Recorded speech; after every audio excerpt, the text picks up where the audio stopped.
Boa noite. A polícia apresentou hoje uma dupla que entrava todos os dias em um mercadinho na colônia Terra Nova, na Zona Norte, para furtar produtos. Eles chegaram aos ladrões depois de uma denúncia. Agora, o que chama atenção nesse caso é que o mentor do crime era o pai, que obrigava o filho, um adolescente de 14 anos, a entrar no comércio para pegar as mercadorias. O prejuízo passa de R$120 mil. Este mercadinho na zona norte de Manaus está fechando as portas. O dono do local não conseguiu mais arcar com os custos depois de tantos roubos por aqui. Pequenos furtos diários de 300, de 150, de R$200, isso se acumulava um valor de quase R$9 mil por mês, que durante 12 meses, um ano aí que eles vêm roubando, isso chega a um prejuízo para mais de R$120 mil. Ele só descobriu ontem como os produtos estavam desaparecendo misteriosamente das prateleiras. De acordo com a polícia, um colombiano que é ex-funcionário do mercadinho quebrou uma das janelas que fica do lado de trás antes de ser demitido. Depois disso, ele passou a pedir ao próprio filho que entrasse no comércio e roubasse as mercadorias. Eles faziam isso durante a noite e não tinham medo de ser vistos porque moravam ali em cima. A polícia militar foi chamada e encontrou boa parte dos produtos na casa dos dois suspeitos.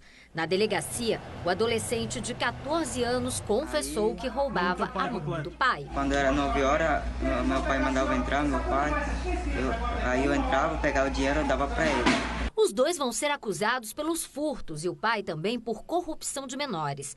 O delegado responsável pelo caso informou que as investigações continuam para identificar quem comprava as mercadorias dos dois ladrões. A gente vai identificar, já identificou algum deles aqui que são comerciantes também e serão chamados aqui para possivelmente ser indiciados por receptação.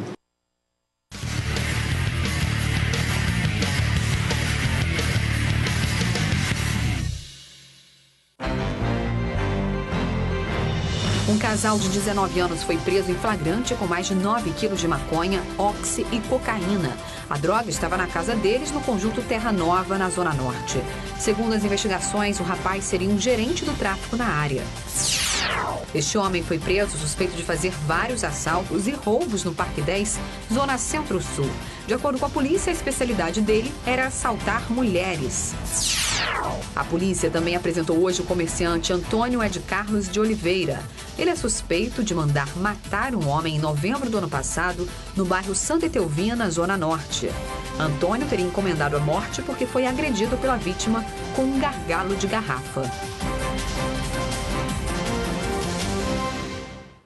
E hoje pela manhã, um grupo de pessoas bloqueou a ponte de São Jorge, que dá acesso à Avenida Constantino Neri. Eles cobravam o início das obras do Prosamin na antiga comunidade Arthur Bernardes, atingida por um grande incêndio em 2012. Outra reivindicação é o atraso de 2 meses do pagamento do aluguel social, um compromisso firmado na época com as famílias atingidas pela tragédia. Cerca de 100 pessoas participaram do protesto. Eles bloquearam a ponte no sentido bairro Centro, o que impediu o trânsito no local. O grupo faz parte das mais de 400 famílias que tiveram as casas destruídas por um incêndio na comunidade Arthur Bernardes em 2012. De acordo com os manifestantes, após o incêndio, o governo havia prometido construir um conjunto habitacional popular no local para abrigar a maioria das famílias atingidas pela tragédia. Na época, o então governador Omar Aziz prometeu resolver nosso problema em 6 meses e reiniciaria nesse período a construção das unidades habitacionais da comunidade Arthur Bernardes. Porém, de lá para cá, nada foi feito além de um pequeno aterro. Nós viemos até aqui, no local onde existia a comunidade, onde a comunidade Arthur Bernardes estava instalada. E o que a gente percebe é que a placa da execução das obras, ela está aqui, com o valor e o número de famílias que seriam beneficiadas, né? Cerca de 5.500 famílias. Agora, o início da obra e o término da obra, isso foi apagado. Os manifestantes também reclamam de um atraso no pagamento do auxílio aluguel no valor de R$400. Segundo eles, o benefício está atrasado há 2 meses. Tem pessoas que não só hoje, mas meses atrás foram despejados. Por quê? Porque eles pagam o aluguel, o auxílio aluguel, no calendário deles. Só que o calendário deles não é o nosso calendário. O proprietário não vai querer saber se o inquilino não recebeu. Eu já pagava da minha aposentadoria. Esse mês não deu para me pagar. E estou sendo despejado, já foi 2 vezes lá já. E sempre ele está ligando. E aí, cadê? E aí, cadê? Durante a manifestação, uma guarnição da 21ª SICOM esteve no local para garantir a ordem, mas o protesto foi pacífico. Em nota, o Programa Social e Ambiental dos Igarapés de Manaus, o Prosamin, informou que os trabalhos no Igarapé da Cachoeira Grande, entre as avenidas Arthur Bernardes e Caco Caminha, devem ser retomados até o fim desse semestre. Já a Superintendência de Habitação afirmou que o pagamento do aluguel social do mês de março será regularizado até a próxima sexta-feira. O pagamento de abril seguirá o calendário normal e será repassado no fim do mês. E o novo trecho da obra de revitalização da Avenida Eduardo Ribeiro deve ser entregue no dia 2 de maio. O anúncio foi feito pelo prefeito Arthur Neto ontem à noite em visita ao local.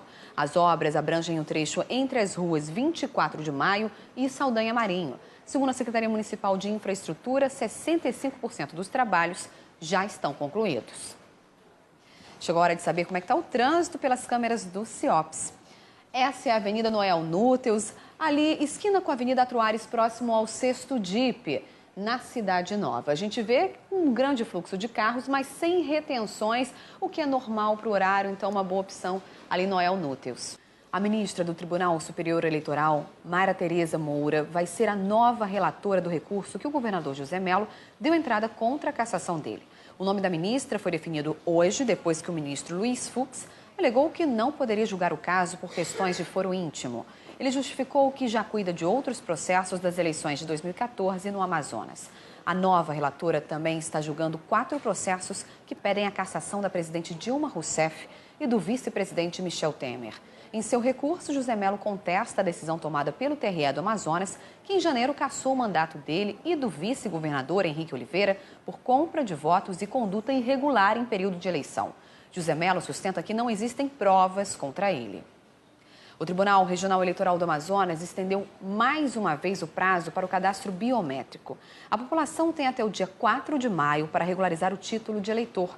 Quem tem mais informações é a repórter Samira Benoliel, com quem eu falo ao vivo. Boa noite, Samira. Como vai funcionar essa nova fase de cadastro?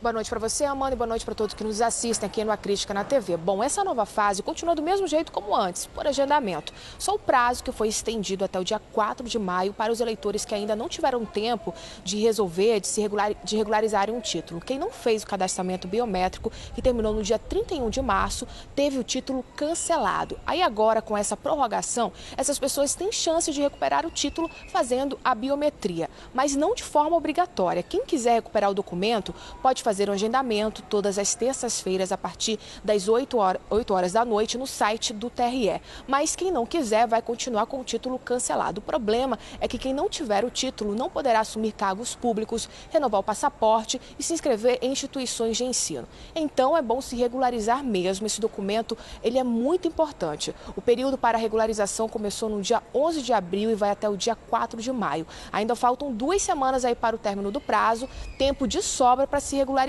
Importante deixar tudo em dia para não ficar prejudicado aí, impedido de tirar um passaporte, por exemplo, né, Amanda? Já pensou? Volto aí com você. Com certeza, Samira, dá tempo ainda mais agora que foi prorrogado. Muito obrigada pelas informações. Daqui a pouquinho a gente volta a conversar com você. E a chuva de ontem causou estragos na Rua Tapajós, no centro da cidade. A galeria da rede de esgoto entre as avenidas Tarumã e Leonardo Malcher não suportou o volume de água e se rompeu.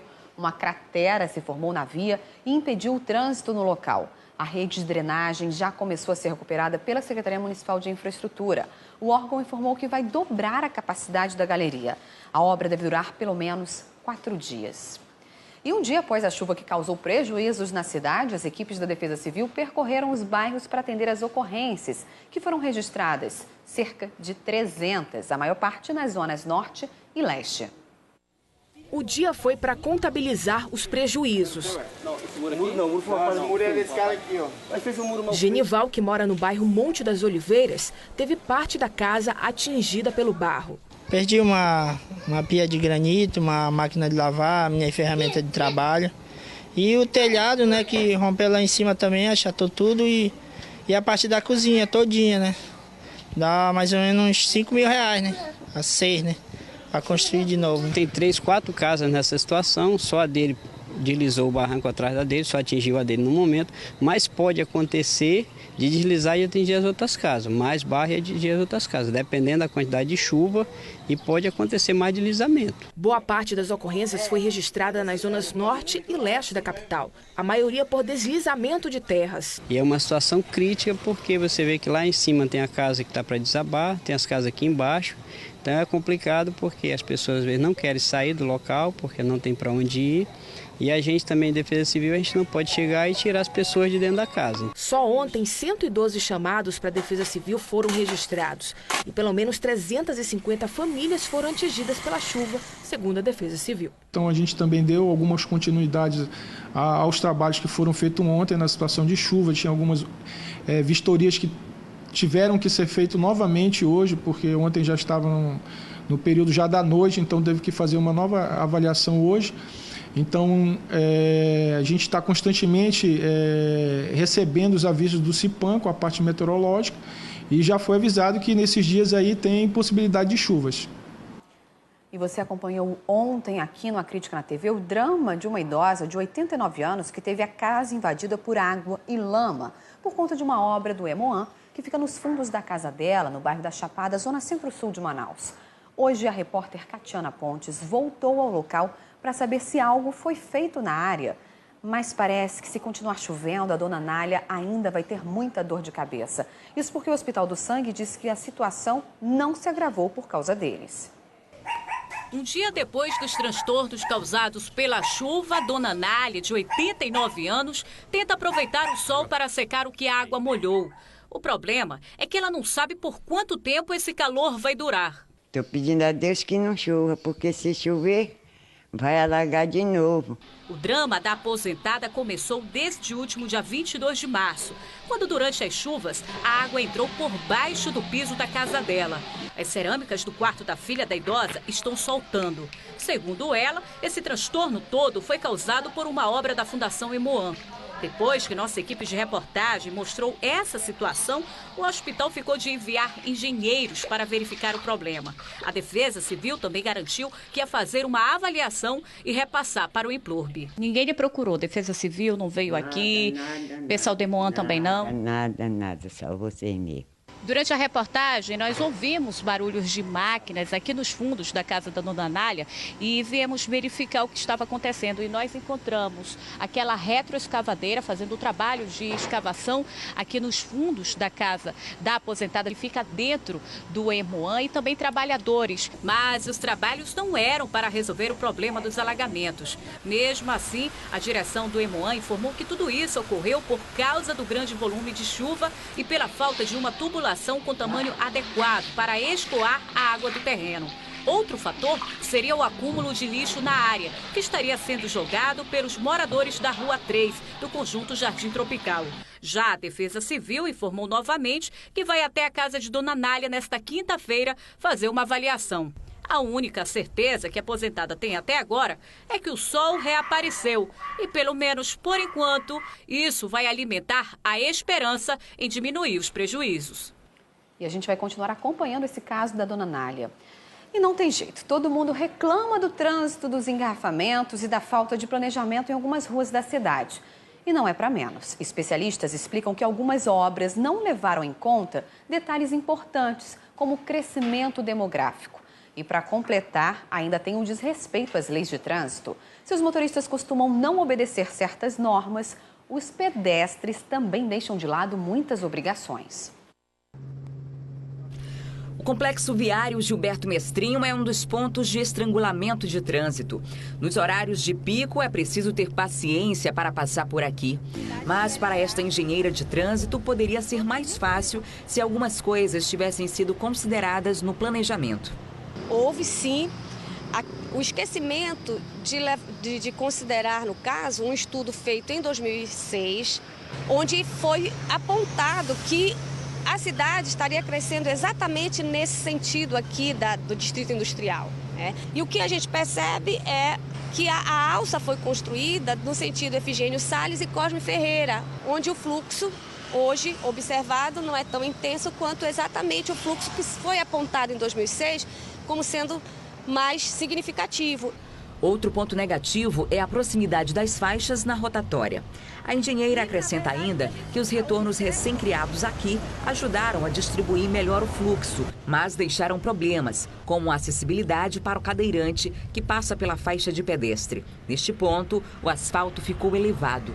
Existe uma camada aqui do revestimento asfáltico bastante significativa em termos de degraus, de desnível a vencer. Então, qualquer problema na travessia de um cadeirante, principalmente se ele estiver sozinho, pode ocasionar um acidente. Sobre esse assunto, o Manaus-Trans se comprometeu em ir até o local. E se tiver que fazer alguma correção por conta da inclinação da rampa ou deslocamento dela, o Manaus-Trans irá fazer esse deslocamento necessário de forma que permita que o cadeirante consiga fazer a travessia com segurança. Mas o principal problema para o Manaus-Trans hoje é a falta de respeito com a sinalização e velocidade. Mesmo com cerca de 500 faixas de pedestre e algumas passarelas, atravessar a rua fora desses pontos é corriqueiro. Na Avenida André Araújo, próximo a Cefaz, a passarela é ignorada com frequência. São um pouco mais de 11 horas da manhã, a gente vê ali a passarela totalmente disponível. Mas em vez de usá-la, alguns pedestres preferem se arriscar atravessando a rua no meio dos carros. Este rapaz por pouco não foi atropelado. Se fosse, de acordo com a lei, ele seria o responsável por qualquer fatalidade. Um corre daqui e outro de lá. E assim várias pessoas colocam a vida em risco. E a justificativa é quase sempre a mesma. Que vocês passaram por baixo da passarela? Eu queria passar mais rápido. Assim, não há planejamento que dê jeito. Olha que essa pressa pode representar muito perigo. E por falar em trânsito, vamos voltar a ver imagens do CIOPS agora à noite? A gente tem imagens ali da Avenida Rodrigo Otávio, bem em frente à Universidade Federal do Amazonas. A gente vê que o fluxo de carros é intenso, mas não estamos vendo retenção mesmo. É um fluxo normal para esse horário, mas está fluindo normalmente. Você vai conhecer agora exemplos de superação e inovação. Pesquisadores desenvolveram um equipamento que ajuda deficientes físicos a não dependerem tanto de outras pessoas. O Acesse Mouse permite a execução de tarefas simples no dia a dia. O projeto faz parte das chamadas tecnologias assistivas, pesquisadas aqui em Manaus, e que pretendem atender principalmente pessoas de baixa renda. Socorro nasceu sem os braços e dependia de outras pessoas para fazer tarefas simples, como ligar a lâmpada, a TV ou telefonar. Mas agora, com o movimento da cabeça e da boca, ela consegue ser independente e até começou a frequentar as redes sociais. Bem, eu abro o meu Face, primeiro meu e-mail, aí eu vou abrindo, ver quem que tá, né? Se me é dicionário. Tudo isso foi possível porque a Socorro utiliza um dispositivo chamado Acesse Mouse. Não tem eletrodos colocados na face, não tem nada, nenhuma fiação, você não precisa mudar o cabeamento da casa.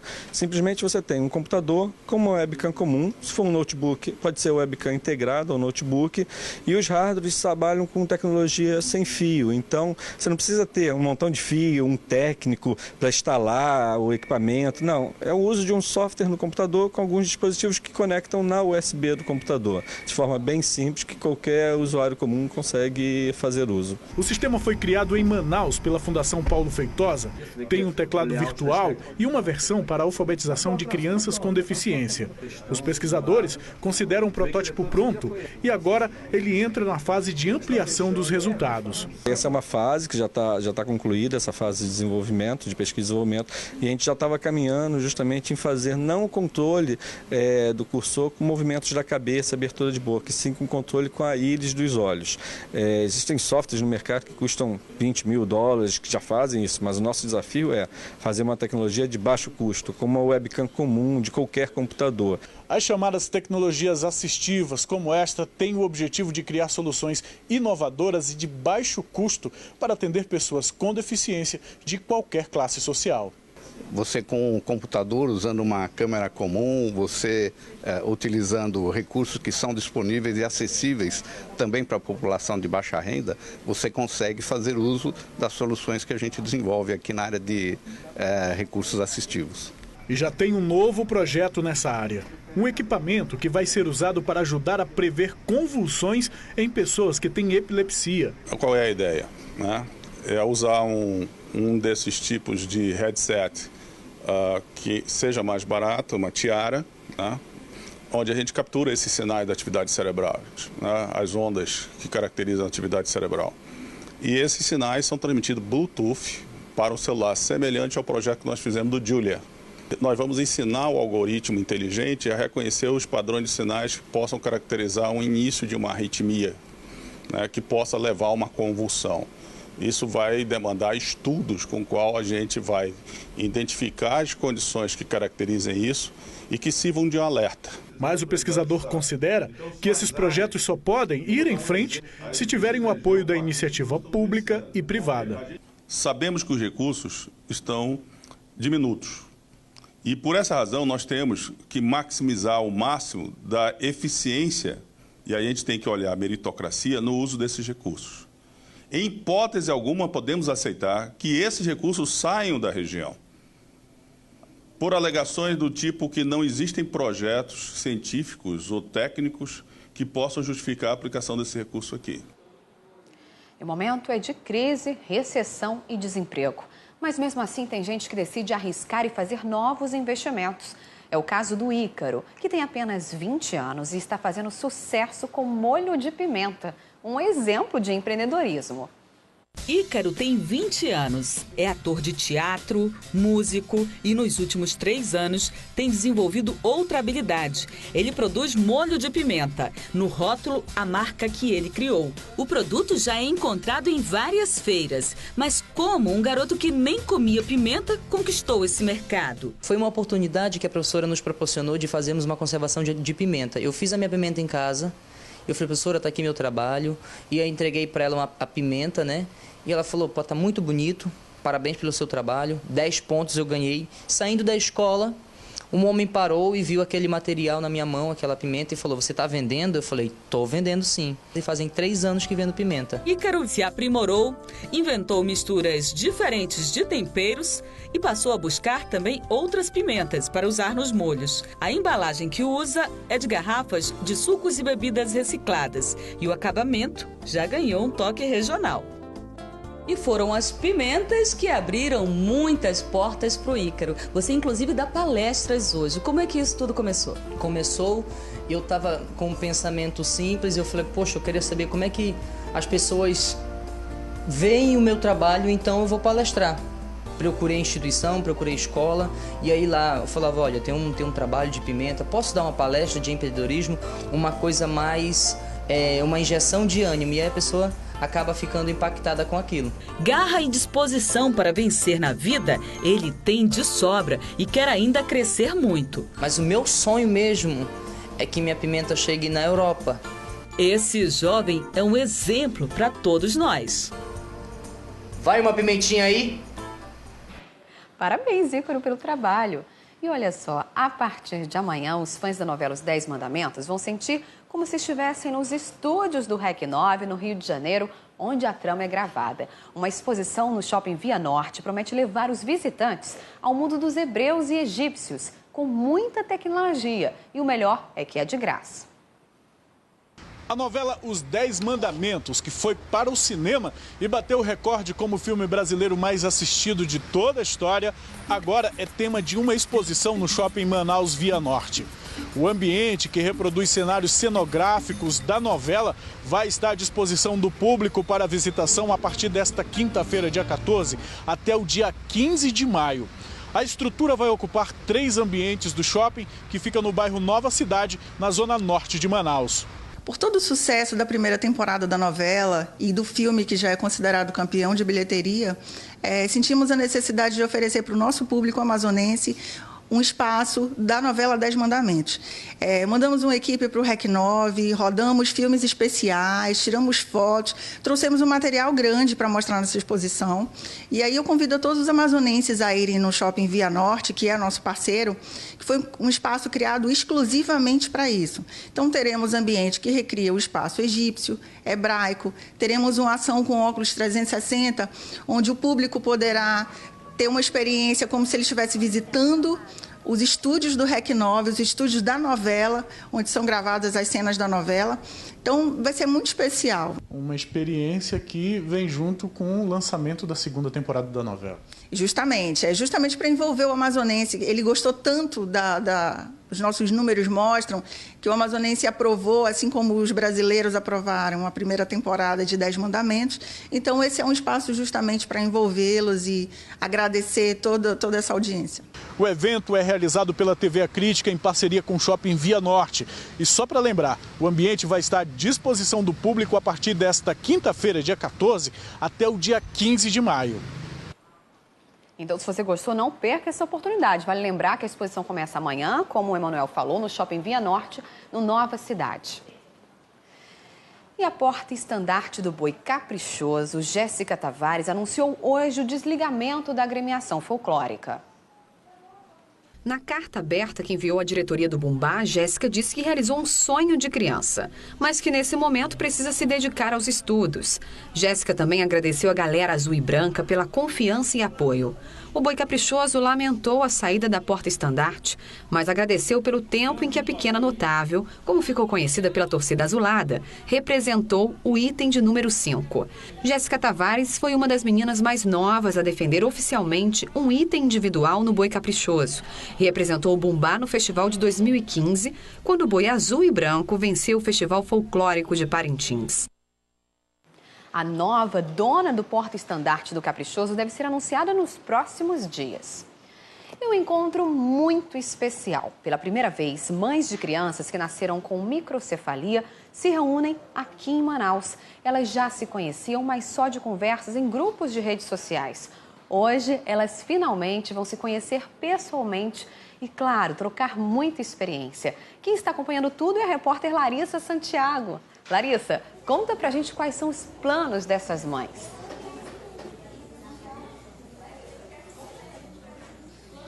Boa noite, Amanda. Meu boa noite especial para você que acompanha a programação da TV A Crítica. Olha, os planos é ajudar umas às outras. Esse grupo formado aqui chama Mães de Anjos Unidas. Ao meu lado está aqui uma das idealizadoras desse grupo aqui no estado, que é a Viviane Lima. A Viviane que tem 2 filhas com microcefalia, mas lida com isso muito bem, né, Viviane? Com certeza. Já são 17 anos convivendo com a deficiência das minhas filhas dentro de casa e se superando a cada dia, né? Então é uma caminhada aí de 17 anos vivendo tudo isso. Agora, por que de fazer esse grupo? Na realidade, assim, tudo isso começou quando começou esse boom e esse surto da microcefalia em todo o país. Então, quando eu comecei a ver as reportagens, eu parei para pensar, eu falei, a forma como está sendo divulgada, peraí, vamos parar porque eu tenho 2 em casa. Então, eu tenho 2 que superaram os limites, superaram as limitações e eu preciso fazer alguma coisa. E foi quando eu fiz uma publicação no Facebook e assim, em cerca de 2 horas já tinha muitos compartilhamentos e as pessoas já começaram a nos procurar através do Face. E foi tomando uma proporção grande, assim, as mães começaram a me procurar para querer saber como é que tinha sido tudo isso. Mas isso foi a nível de início bem pequeno. E quando começou a tomar uma proporção maior, foi a nível nacional. Para você ter uma ideia, hoje nós somos 400 mães em todo o Brasil, né? E isso com a microcefalia. Então, assim, nós temos um grupo que ele é nacional, que tem mais de 250 mães. E nós temos os outros, que é Piauí, Sergipe, Pernambuco. Só que aqui no Amazonas, eu tenho uma grande dificuldade de encontrar as mães com crianças com microcefalia. Agora, Viviane, vou só mostrar aqui uma outra pessoa, que esse grupo não trata apenas de pessoas que têm microcefalia. É o caso da Deise aqui, que tem uma filha que tem uma doença conhecida popularmente como ósseos de cristal, que também recebe ajuda desse grupo. Queria que você dissesse qual é a importância desse grupo na tua vida, na vida da tua filha. esse grupo apareceu na minha vida, ainda não era bem um grupo, né, bem formado, né? A gente só conversou, eu e a Vivi, e minha filha estava precisando de uma cirurgia. E eu falei para ela que a necessidade da minha filha, e ela conseguiu. Esse grupo, para mim, faz muita diferença, né? Obrigada pelas informações, Deise, obrigada a todo mundo. Olha, por aqui a festa continua, vocês já viram que tem alguns balõezinhos aqui, porque o clima é de confraternização. O importante mesmo é lidar com isso de uma forma positiva, porque como a Viviane falou, não é o fim do mundo não, dá para lidar com isso, tem todo um tratamento, né, Amanda? Volto com você no estúdio. Obrigada, Larissa, é muito bonito ver como essas mães se emocionam e como elas se ajudam também. Muito obrigada pelas informações, uma boa noite para você. E você sabe do que seus filhos têm medo? Para muitos pais, a resposta pode parecer fácil, mas as crianças podem nos surpreender. Hoje, na última reportagem da série sobre o medo, vamos falar nos traumas da infância. Saiba como identificar o que aflige os pequenos e de que maneira os pais podem prejudicar ou ajudar os filhos a vencer o que os deixa apavorados.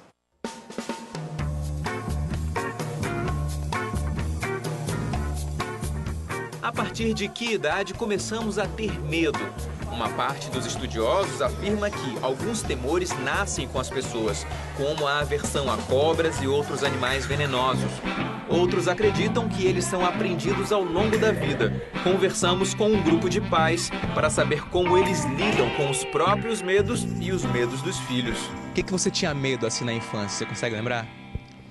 Eu acho que uma das coisas que me fazia ter medo era ficar sozinho. Os meus pais, eles fizeram uma viagem. Eles ficaram 15 dias, assim, e eu tinha em torno de 6 ou 7 anos. Isso me marcou muito, porque eu fiquei, assim, com medo deles não voltarem. Eu tenho isso até hoje, porque até hoje eu nunca viajei sem as minhas filhas. Não posso ver uma borboleta, eu já saio protegendo o meu cabelo, o meu pescoço. Tipo essa que tá aqui atrás? Existe uma preocupação, assim, de tentar não transmitir esse medo de borboleta para os filhos, por exemplo? É uma coisa que é incontrolável? Desculpa, filho. Incontrolável, eu nem penso nisso. Mas a psicóloga alerta, os pais precisam ter cuidado ao reagir diante de um perigo. A resposta que os pais terão diante desse medo vão trabalhar aspectos da autoestima, da assertividade, da segurança, e isso sim repercutirá na construção psíquica da criança. Foi o que aconteceu com a Rosângela. Você tem um medo de um bicho que é bem comum, muita gente é apaixonada, aliás. Pois é, gato. Gato? Graças à mamãe. Minha mãe tinha tanto medo de gato que quando ela via um gato, ela recolhia a gente, assim, parecendo que assim, olha o gato. O gato bomba, né? Tira daqui. Só que a minha filha não tem esse medo.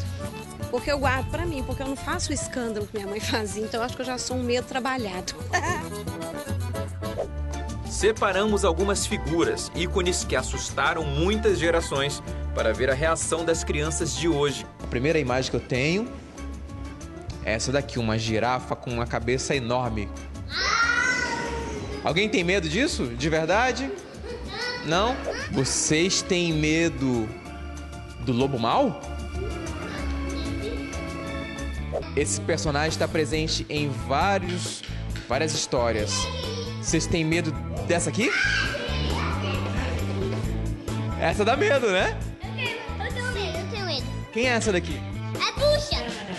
Quer saber o que assusta essa criançada de verdade? O medo deles é ficar sem internet hoje em dia. O bicho-papão é tirar a internet. Hoje o bicho-papão da atualidade é a internet.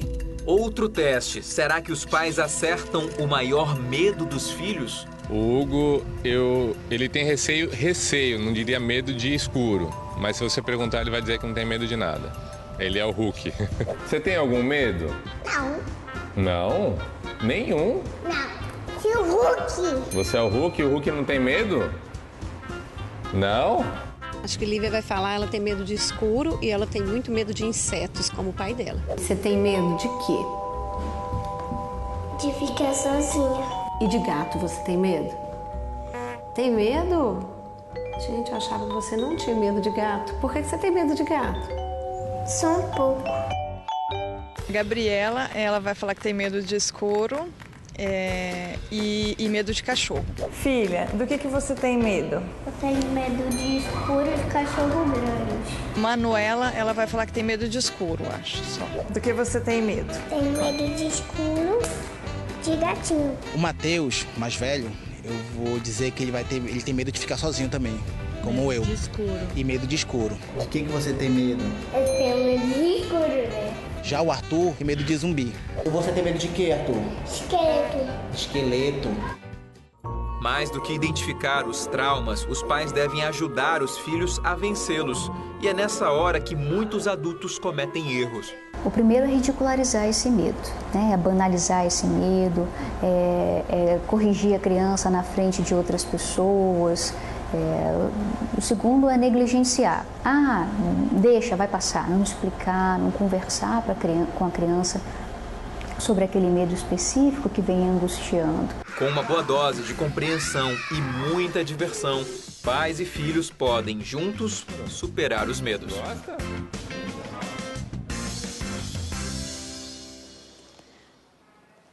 É o que a gente quer. Todo mundo feliz e sem medos, é o que a gente espera. E a gente fica por aqui. Muito obrigada pela sua companhia. Não deixe de participar da programação do ACTV enviando suas dúvidas ou sugestões por e-mail. acriticanatv@critica.com. Uma excelente noite para você e até amanhã.